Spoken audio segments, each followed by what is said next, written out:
Philippe Haddad, la COP21 se prépare pour la fin de l'année, c'est ce rassemblement mondial des chefs d'État sur l'avenir de la planète, du climat, des initiatives fleurissent un petit peu partout, et souvent, quand on évoque justement la façon dont tourne le monde sur le plan climatique, et puis même sur le plan social, on évoque la création, donc la Bible. Alors vous êtes rabbin, et je suppose que vous avez une lecture justement de la création, en particulier des premiers chapitres de la Genèse.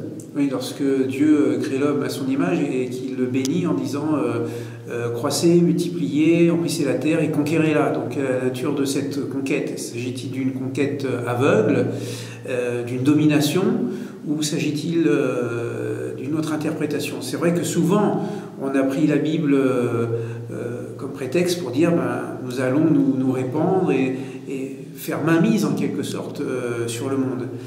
D'abord, la Bible explique la Bible, et deuxièmement, il faut être toujours réactif par rapport aux réalités.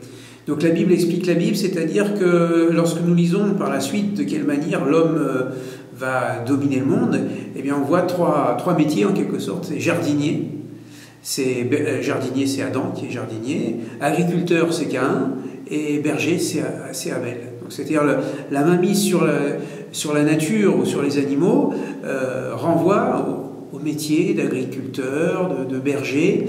Donc non pas une forme agressive, si vous voulez, du rapport à la nature, mais au contraire maintenir le monde. D'ailleurs, Dieu place Adam dans le jardin, au chapitre 2, pour le travailler et pour le préserver, dit le texte. Donc c'est très clair qu'il s'agit d'investir peut-être de l'intelligence et du travail dans ce monde, mais toujours comme finalité de le préserver et non pas de les détruire. Donc déjà, la Bible elle-même donne l'interprétation quelques versets plus loin. Quant au regard que nous avons sur la réalité, est évident aujourd'hui, peut-être qu'à l'époque de la Bible, où nos ancêtres jusqu'au XIXe siècle, en tout cas on ne se rendait pas compte de cela, mais que nous sommes dans un rapport intime avec la nature, et que la nature nous rend les défauts que nous lui provoquons, en polluant la planète, en perçant la couche d'ozone, en faisant disparaître telle et telle espèce animale ou végétale. Évidemment, cette nature, elle se retourne contre nous. Si on rend les vaches folles, on finit par nous-mêmes devenir fous, d'une certaine manière. Donc, c'est par sagesse que nous devons aussi agir, et finalement, ça nous éclaire pour dire que tu aimeras ton prochain comme toi-même. Ça ne se limite pas seulement au prochain humain, c'est-à-dire la nature aussi, c'est notre prochain. Alors, aimer la nature comme soi-même, c'est peut-être aller un petit peu loin, mais au moins d'avoir ce respect de notre environnement, parce que nous sommes dans un rapport de réciprocité. Nous savons que les arbres absorbent notre gaz carbonique et qu'on reçoit l'oxygène des arbres. Donc déjà, nous sommes dans un rapport d'échange gazeux.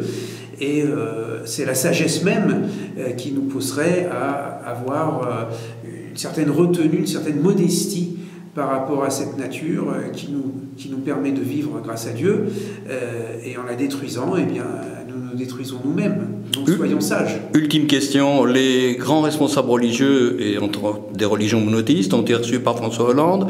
Il y a eu ensuite une réunion des philosophes et des gens de spiritualité. Est-ce qu'aujourd'hui, les religions ont quelque chose à dire, justement? Est-ce qu'elles peuvent être entendues par la société en général? Alors, que les religions aient quelque chose à dire, oui, je pense que les religions ont quelque chose à dire. Est-ce qu'elles seront entendues? Ça, c'est une autre question. Et ça, ça ne dépend pas seulement des religions, ça dépend aussi de ceux qui écoutent le message, et quelle est la part d'acceptation ou de refus d'un message religieux aujourd'hui. En tout cas, je pense que c'est de la responsabilité des religions de dire son regard sur ce rapport à la nature, qui me semble être un message cohérent, un message de sagesse qui n'est pas du tout agressif et qui au contraire souligne la responsabilité de l'homme par rapport à cette nature. Et c'est la sagesse qui voudrait qu'on écoute cette parole religieuse. Dans le message des religions, justement, n'y a-t-il pas la question, bien sûr, c'est dans la société les grands principes qu'il faut faire évoluer, mais il y a la responsabilité de chacun dans sa transformation peut-être personnelle, dans sa façon de vivre. On parle aujourd'hui de sobriété heureuse. Oui, peut-être que le respect écologique, ça commence par le tri des poubelles, ça commence par ne pas jeter une cigarette par terre, c'est ne pas polluer son voisin par des bruits et des nuisances après 22 heures, c'est respecter les personnes âgées, etc. Ça commence par soi-même, cette écologie et ce savoir-vivre. Hein.